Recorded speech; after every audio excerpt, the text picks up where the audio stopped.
மயிலம் அடுத்த தீவனூரில் நடைபெற்ற விஜயகாந்தின் முதலாம் ஆண்டு குருபூஜை விழாவில் ஏராளமானோர் கலந்து கொண்டனர். மயிலம் அடுத்த தீவனூரில் தேமுதிக தலைவர் விஜயகாந்தின் முதலாம் ஆண்டு குருபூஜை விழா சிறப்பாக நடைபெற்றது.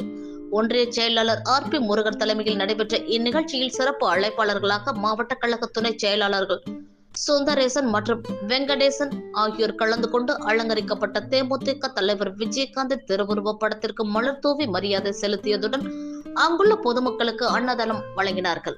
இதேபோன்று திருமண்டூரில் விஜயகாந்தின் முதலாம் ஆண்டு குருபூஜை விழா நடைபெற்றது.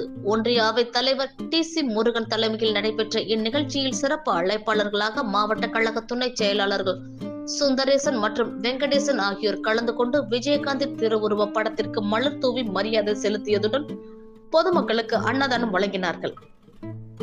இதில் மாவட்ட நிர்வாகி பாலு மகேந்திரன் மற்றும் கட்சி நிர்வாகிகள் பொய்யாது ராஜா, பூபதி, வெங்கடேசன், முரசு, முருகன், சங்கர், குபேந்திரன், அன்புரோஸ், பாரதி உள்ளிட்ட ஏராளமானோர் கலந்து கொண்டனர்.